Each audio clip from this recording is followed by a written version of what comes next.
Graças e paz, irmãos, amém? Vamos aproveitar que vocês estão de pé, abra sua Bíblia em Lucas, livro de Lucas, capítulo 24.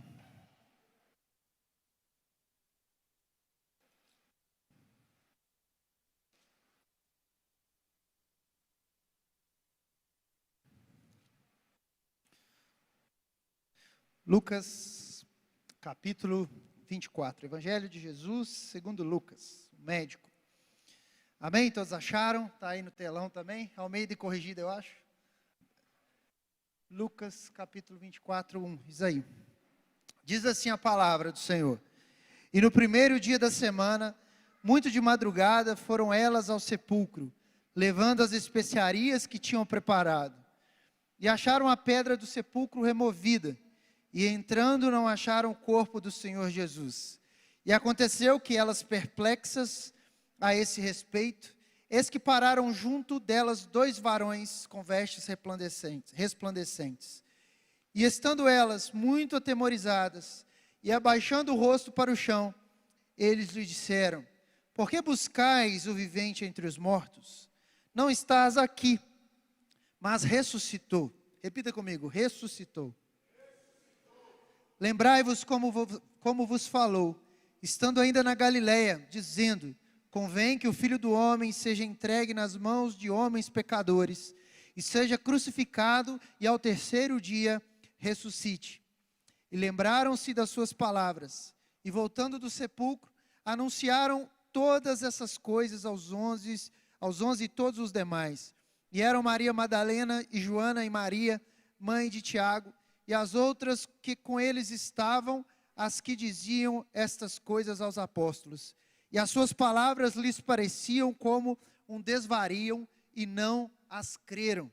Pula agora, verso 25 do mesmo capítulo. Capítulo 24 de Lucas, verso 25. Diz assim: e ele lhes disse: ó nécios e tardos de coração para crer tudo o que os profetas disseram.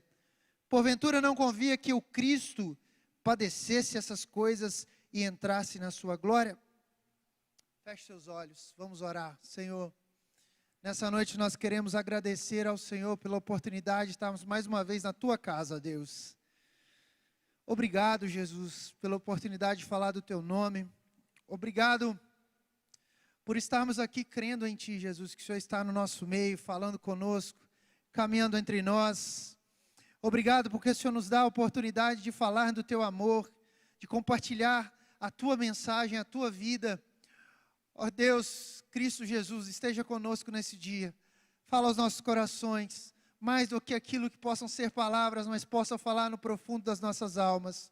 Espírito Santo, que nós possamos estar aqui constrangidos pelo teu amor, constrangidos por aquilo que o Senhor faz, Senhor, por aquilo que o Senhor realiza, Senhor.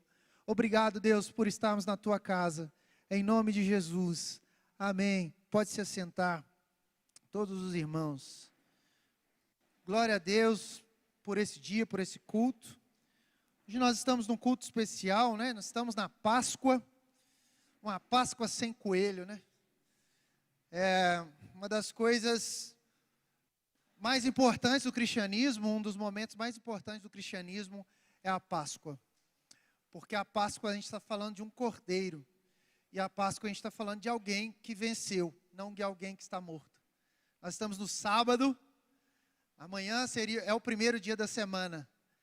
Mas aquele primeiro dia da semana para Maria Madalena, nós comemoramos até os dias de hoje, porque foi um primeiro dia da semana que veio com notícias extraordinárias para as nossas vidas.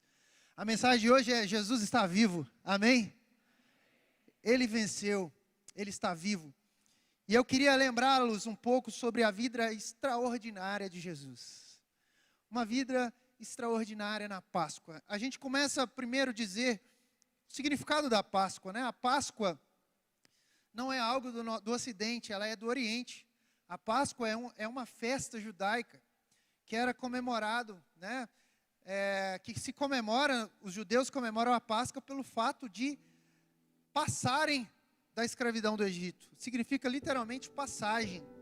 A Páscoa, no seu histórico, na sua perspectiva judaica, ela significava a libertação do povo de Israel do Egito. Essa história começa desde quando Deus chega diante de Abraão e fala: sai da tua terra, da tua parentela, vai para um lugar que eu vou te mostrar. E ali Deus levanta homens, não é? Levanta homens como Moisés, levanta para Arão, para tirar esse povo do Egito. Já estou dando um salto na história enorme, mas esse povo que é formado por nômades, a partir de Abraão, Isaac, Jacó, com uma promessa de Deus sobre a vida, sobre aquele povo, o povo de Israel, tinha ali uma promessa muito, muito séria de Deus com eles. Então Yahvé, o Deus que estava ali com eles, os prometera uma nova terra. E Israel passa por vários períodos onde esse povo era um nômade pelo deserto. Então a gente percorre ali o Pentateuco, os primeiros 5 livros da Bíblia, e mostra assim a estrutura de Israel, a sua formação enquanto sociedade.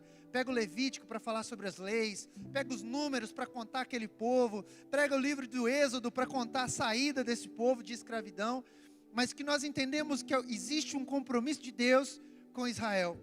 Israel, exatamente naquela passagem no Êxodo, que começa a falar que estava sofrendo, padecendo por um povo egípcio, que era um império, tinha um faraó, que após José falecer, esse faraó não conhecia Deus, e esse faraó perseguia o povo de Israel. O povo de Israel que era numeroso, o povo de Israel que tinha muitas pessoas ali no Egito, que Deus enviou eles para aquele local. Mas esse faraó, ele começou a escravizar o povo de Israel. E ali Deus promete um libertador. Esse libertador é chamado Moisés. Moisés, que é criado no palácio de Faraó, mas era judeu, filho de judeu, filho de pessoas que entendiam a palavra de Deus, filho de pessoas que foram criados na presença de Deus, nos ensinamentos de Deus. A história de Moisés não é uma história linear, porque Moisés, apesar de estar no palácio, Moisés, apesar de entender das riquezas do Egito, da sabedoria do Egito, Deus, em certo dia, faz um compromisso com Moisés, e Moisés abandona aquela vida. Moisés achava que ele sabia sobre a vida, e Moisés é levado ao deserto após assassinar um egípcio, e ele fica envergonhado com aquilo.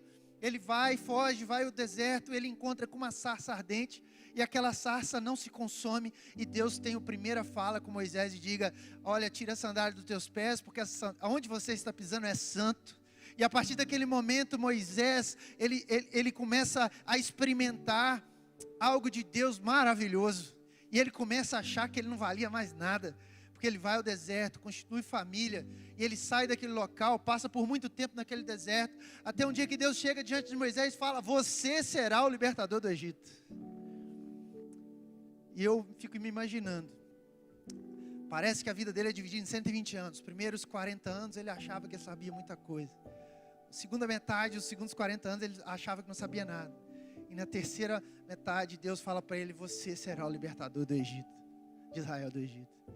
E ele chega diante de Deus e fala: Senhor, eu não consigo ir, eu sou gago, tem toda a história. Mas o Senhor levanta Moisés, um homem que passa por todos os processos difíceis na sua vida, depois de muitos anos de deserto, de experimentar muitas coisas. Deus chama aquele homem, de forma sobrenatural, Deus leva esse homem ao Egito, e ele se apresenta com Arão, e ele começa a dizer que aquele povo deveria ser liberto. Isso para o judeu, isso é muito sério. O judeu, ele é muito ligado ao patriarca, ao Abraão, à sua história. Ele é apegado a Yahvé, ao sobrenatural. E Moisés chega a Faraó, e ele anuncia que Deus tinha levantado ele para libertar aquele povo. E Moisés, ele dá vários avisos àquele homem, aquele chefe de estado, Faraó, e anuncia algumas pragas, várias pragas, 10 pragas. A mensagem não é sobre isso, mas a mensagem passa sobre isso. Moisés chega diante daquele povo, daquele chefe de estado, e diz: liberta o povo de Deus, insistentemente, liberta o povo de Deus. Porque Deus tem compromisso com essa nação. Nós vamos para a terra que manda leite e mel. É promessa do Senhor. Nós vamos para Canaã. E nós precisamos ser libertos. Passa por todas aquelas pragas. E na última praga, a morte do primogênito. Deus chega diante de Moisés e fala: Moisés, vai a Faraó. E diga a ele que se ele não libertar o povo de Israel, nós vamos fazer uma matança horrorosa nesse lugar. E todo primogênito vai morrer. Se você estudar a Bíblia, se você estudar o povo de Judá, o povo de Israel, estudar o povo hebreu, você vai entender que o primogênito era muito importante para aquele povo, para aquela região antiga, para a história antiga. O primogênito era muito importante. Para o povo de Israel, o primogênito era quem tinha a bênção. O primogênito era a raiz de todo o processo. E Deus chega e fala: vou matar todo mundo. E aquele povo não acredita. E naquele dia Deus também deu outra instrução a Moisés e Arão: fala ao meu povo que mate um cordeiro. Pegue o sangue desse cordeiro, passe nos umbrais das portas, marque as suas casas. Porque o anjo vai passar aqui e vai matar todo mundo que não tiver o sangue sobre os umbrais da porta. E aquele povo fez assim, matou os animais, passaram o sangue nas portas, nos umbrais das portas. Naquela noite foi uma noite de morte. Noite de destruição em todo aquele local.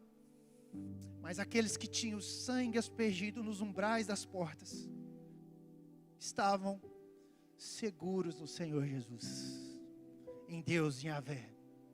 O compromisso de Deus se revela com o povo judeu nesse trágico dia, que é lembrado numa festa chamada Páscoa. Esse trágico dia, a festa dos pães asmos, dos pães sem fermento.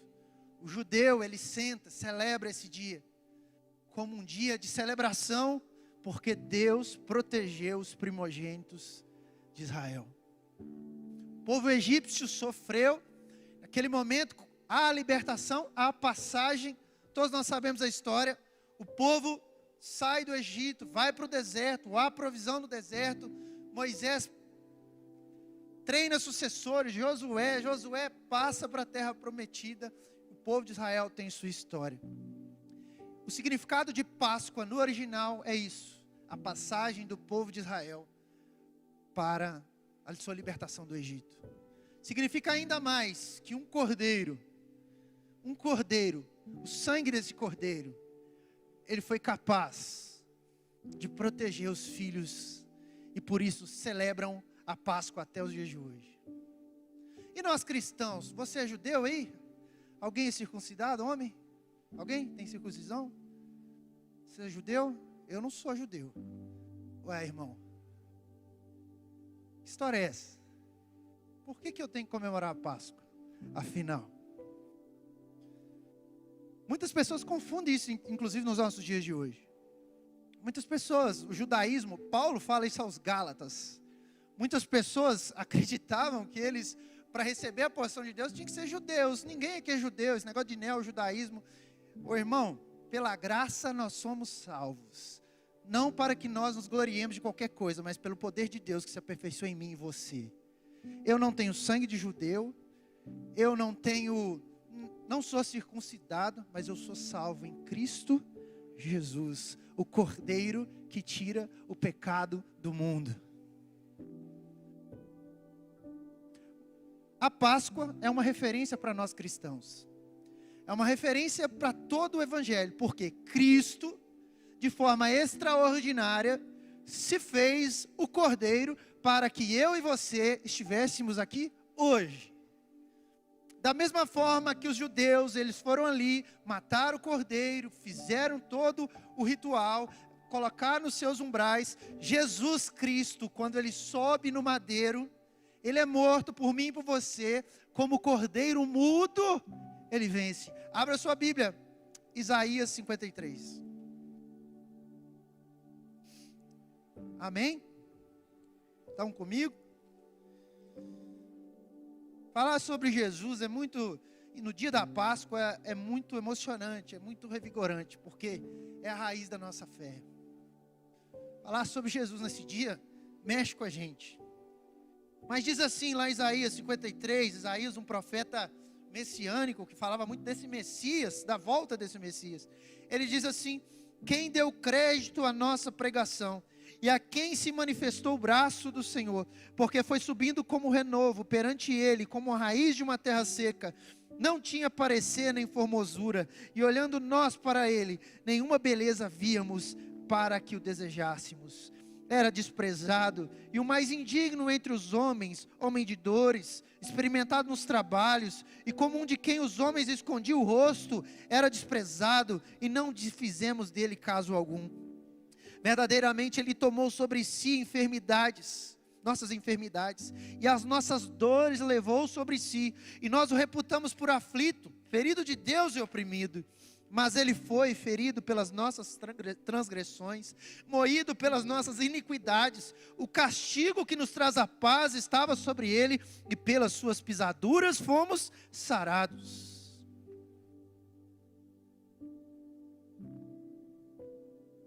João, Evangelho de João,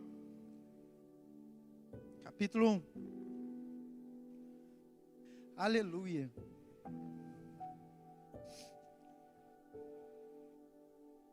Verso 29, diz assim, Evangelho de João, capítulo 1, verso 29.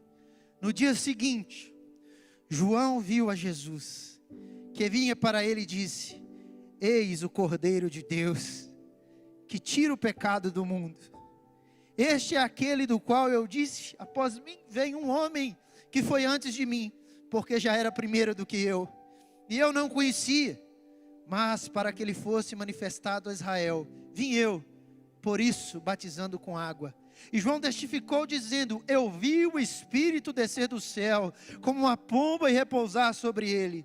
E eu não conhecia. Mas o que me mandou a batizar com água, esse me disse: sobre aquele que vires descer o Espírito e sobre ele repousar, este é que batiza com o Espírito Santo. E eu vi e tenho testificado que ele é o Filho de Deus. A Páscoa, para mim, para você, para todo cristão que está ao redor desse mundo, não está relacionado à festa dos pães asmos. Pode ser uma lembrança para você, mas está relacionada a quem de fato Cristo foi e é nas nossas vidas. Ele é a nossa passagem, ele é a nossa Páscoa, ele é o Cordeiro Pascual, ele é quem tira o pecado do mundo. Ele, diante da cruz, nós podemos olhar, estarmos satisfeitos e seguros que ele nos salvou dos nossos pecados. Você pode dar uma salva de palmas a Jesus nessa noite? Aleluia, aleluia, aleluia, aleluia, glória a Jesus. Jesus, o único caminho, Jesus, a luz do mundo, Jesus, o pão que desce do céu e me alimenta e te alimenta, Jesus, a fonte de água viva, Jesus, 100% Deus, 100% homem, Jesus que se esvaziou totalmente de si mesmo para sentar com pecadores e tocar no coração de pessoas. Jesus, o Salvador. Isso é a nossa Páscoa. E como foi essa vida de Jesus? Uma vida extraordinária. Uma vida extraordinária. Jesus tinha uma mensagem simples, mas tão profunda, que movia o coração das pessoas. Certa vez, sentado com a samaritana, João 4, sentado com a mulher que havia muito tempo passado por problemas, dificuldades, e de uma forma simples, de uma forma acolhedora, conversa com essa mulher samaritana e diz a ela toda a sua vida, e essa mulher sente essa fonte de água viva dentro dela e começa a falar dele para todos. Jesus, certa vez com Pedro, Pedro, de uma maneira assim, tão simples, ele vira para Pedro e fala: Pedro, caminhe sobre o mar. E Pedro se coloca em fé. E quando Pedro vacila, Jesus segura em sua mão e vai com Pedro. Mesmo Pedro vacilante, mesmo Pedro sanguíneo, mesmo Pedro pecando, mesmo Pedro desanimando, mesmo Pedro negando, mesmo Pedro fazendo tudo que não estava na cartilha, Jesus diz a Pedro: Pedro, sobre esta rocha eu edificarei a minha igreja, e as portas do inferno não prevalecerão. Jesus pega e Pedro, ele se torna um dos maiores evangelistas do cristianismo. Jesus que se encontra com Zaqueu, publicano. Jesus que encontra com pescadores. Jesus que encontra com Jairo e sua filha. Jesus que transforma água em vinho numa festa.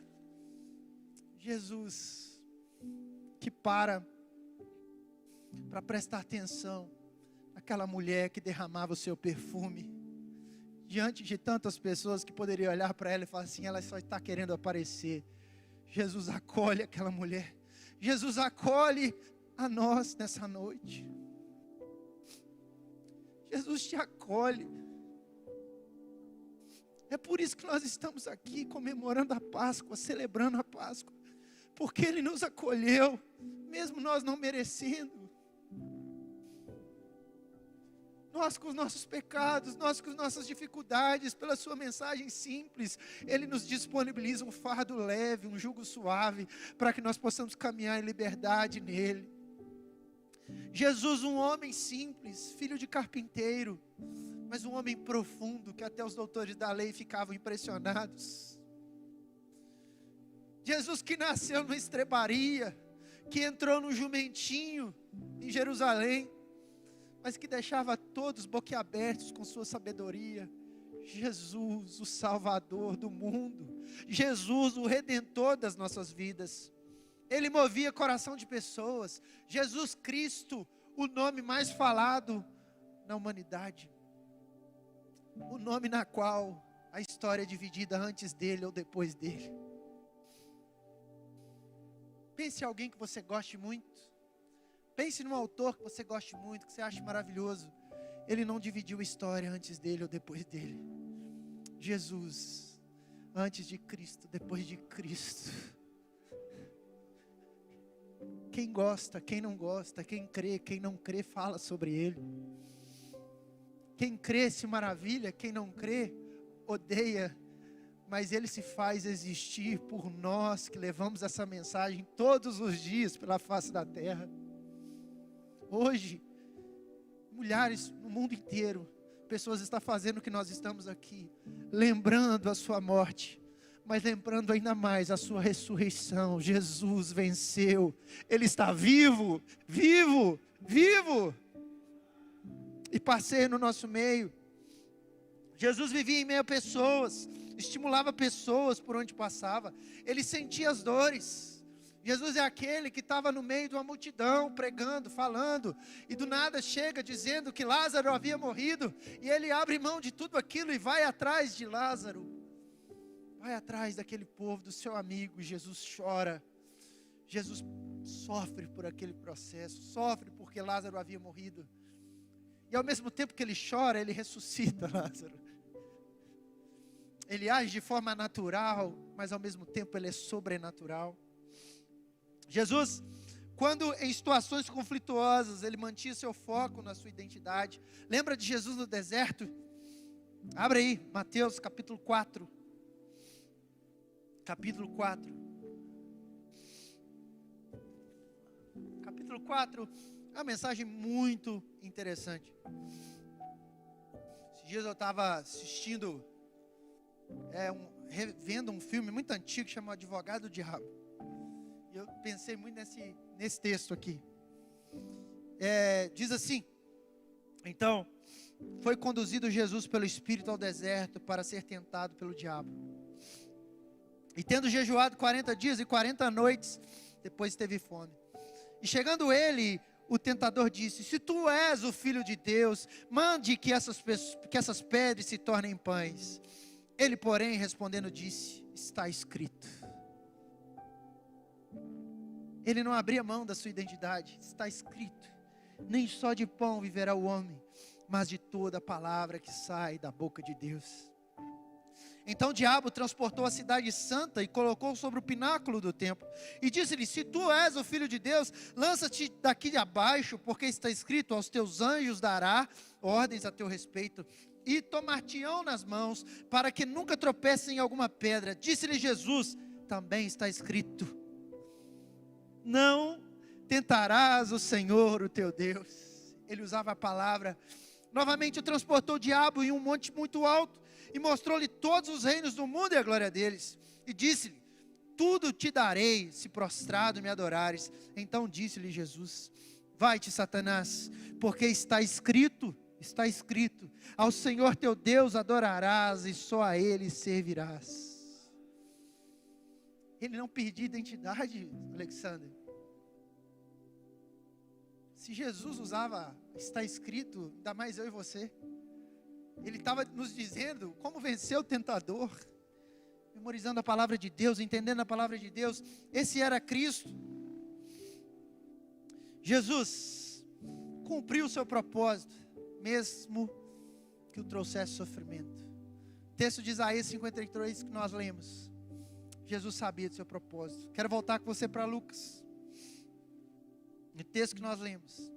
E a Bíblia diz, no capítulo 24, verso 1, diz assim: e no primeiro dia da semana, muito de madrugada, foram eles ao sepulcro, levando as especiarias que tinham preparado. Repitam comigo: tinham preparado. Aquelas mulheres, elas seguiam o roteiro da vida, Salvador. Qual que é o roteiro de um dia após a morte? Qual que é o roteiro? De quem é perto, vão preparar o corpo. Não é assim? Para nós, morreu, Lívia, nós fazemos nossas orações, choramos muito, acolhemos, consolamos os amigos, mas nós sabemos que morreu. Aquelas mulheres haviam preparado e sabiam o roteiro da vida. Por isso elas assustaram.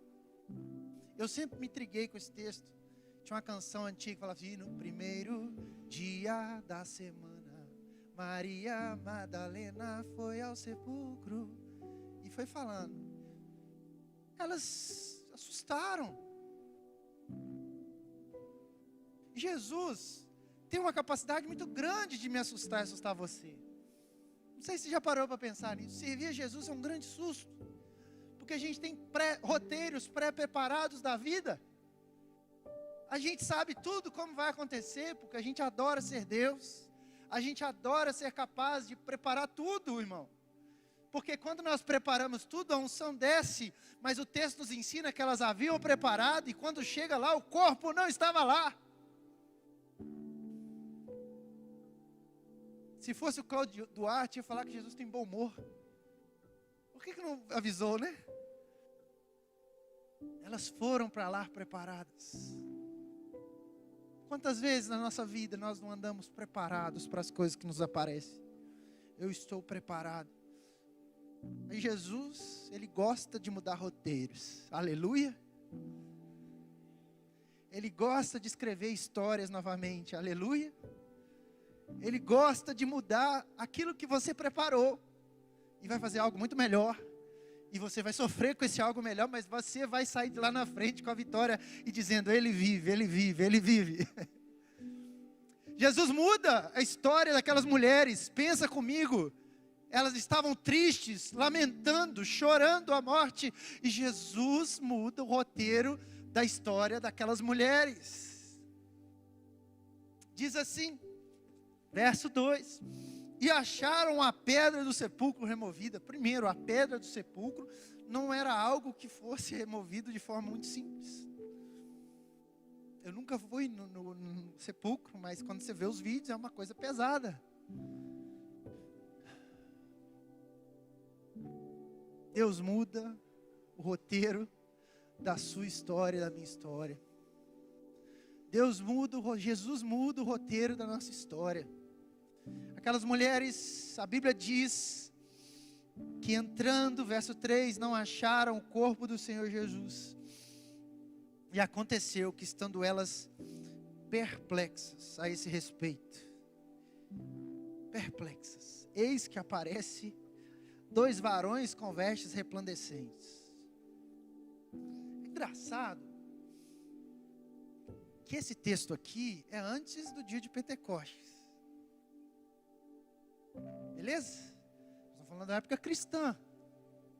Teofanias já não existia mais, porque Jesus estava vivo. Sabe qual que é a história de teofania?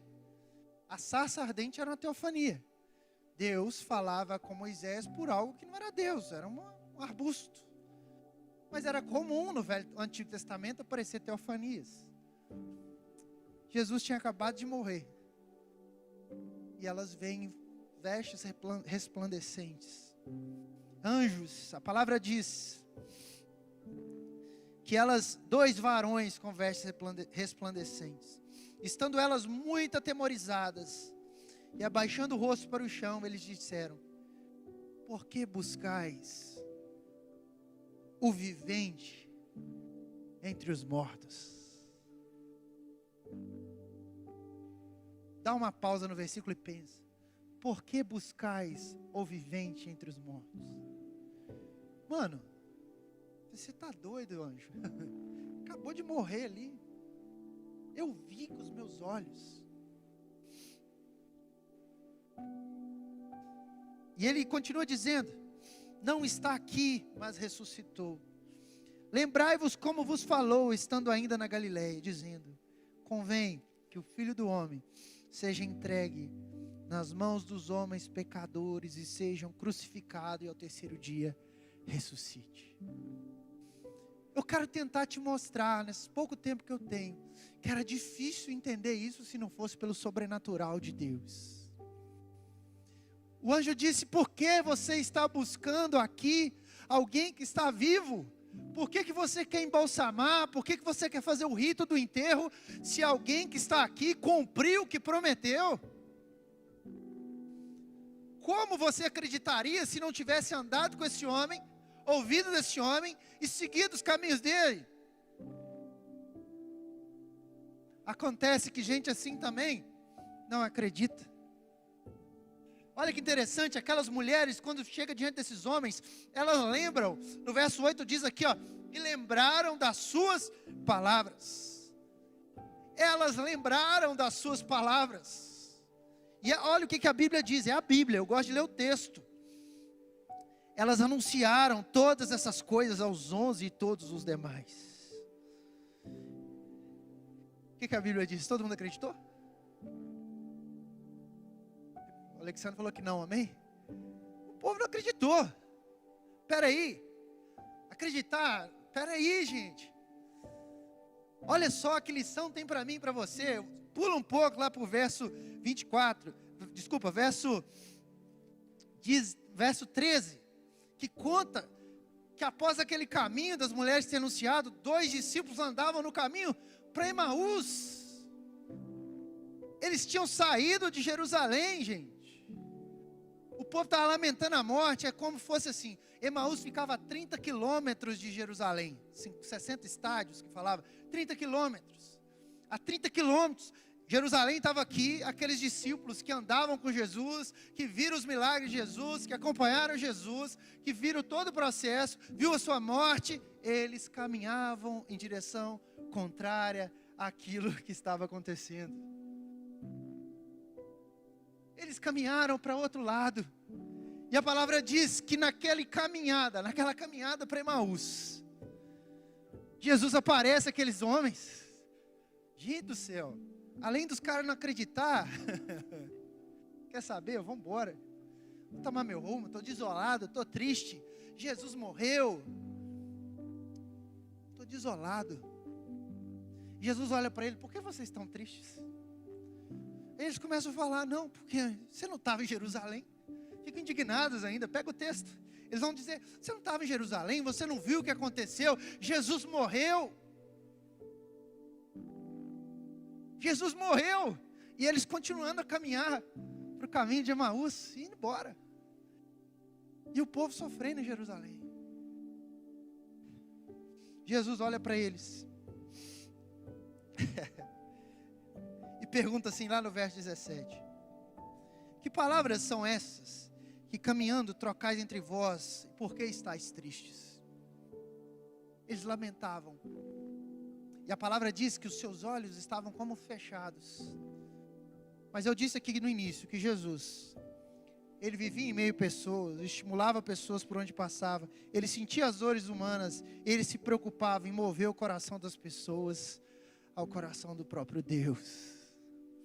E Jesus pacientemente caminha com aqueles homens.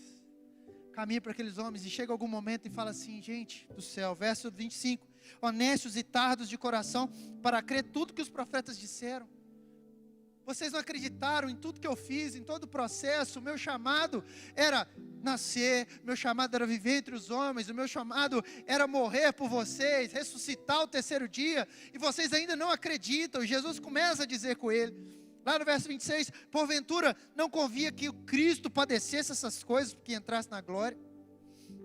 E a Bíblia diz que ele começa por Moisés, contando a Páscoa que eu contei para vocês. Os profetas, talvez Isaías, talvez Zacarias, os textos de Mateus. Jesus usava a própria palavra, e eles chegam, começa a conversar com aqueles homens, aqueles dois homens, e a Bíblia diz no verso 28, e chegaram à aldeia para onde iam, e ele fez com quem mais ia para mais longe. Verso 29, e eles os constrangeram dizendo: fica conosco, porque já é tarde, e já declinou o dia, e entrou para ficar com eles. Ou seja, Jesus ia embora. Por um momento os discípulos olham e falam assim: gente do céu, essa fala, essas palavras, elas estão aquecendo o meu coração. Fica mais um pouco, Jesus, conosco. E a palavra diz que aconteceu com eles estando com eles à mesa, tomando o pão, partiu, abençoou e lhe deu. E a Bíblia diz no verso 31, se quiserem colocar aí, 31 do Lucas 24, abriram-se-lhe então os olhos e o conheceram, e ele desapareceu. E os discípulos disseram um para o outro: porventura não ardia em nós o nosso coração pelo caminho que nos falava enquanto nos abria as Escrituras? E na mesma hora, levantando-se, voltaram para Jerusalém e acharam congregados os 11 e os que estavam com eles, os quais diziam: ressuscitou, verdadeiramente o Senhor já apareceu a Simão. E eles lhe contaram o que lhes aconteceram no caminho e como deles foi conhecido a partir do pão. A mensagem de Emaús, sabe, Vinícius, mostra que mesmo após a morte, mesmo após a ressurreição, Jesus continua se importando com pessoas, Jesus continua se movendo por pessoas, e querendo fazer com que o coração das pessoas arda por Ele. Talvez no meio da nossa caminhada a gente perca esse olhar, que nós precisamos arder por Jesus. A minha mensagem para você é simples hoje: Ele está vivo.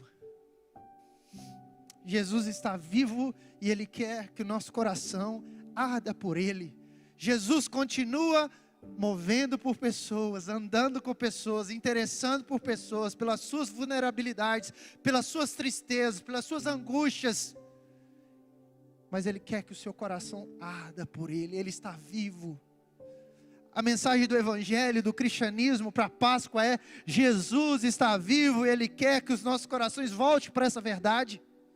A verdade de Deus, a verdade que Ele tem para mim e para você. A ressurreição de Cristo, ela é muito mais importante para nós cristãos que a sua morte. A morte faz parte do processo. Mas domingo de manhã, É maravilhoso, irmão, quando nós nos assentamos e adoramos um Deus vivo, um Cristo, Filho do Deus vivo, um Cristo que escuta a nossa voz, que escuta o nosso coração. Quero que você fique de pé, quero que o louvor venha aqui nessa noite. E eu quero nessa noite te convidar a se prostrar diante dessa verdade.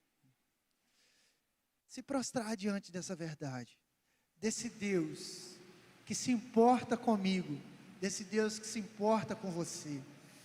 Talvez você está vivendo uma época, irmão, que você está pensando assim: Jesus não se importa mais comigo, Jesus não mais se interessa comigo. Talvez você esteja no caminho de Emaús, caminho distante ao propósito de Deus, distante de Jerusalém, distante daquilo que Deus te chamou. Você está caminhando para outro lado, em outra direção.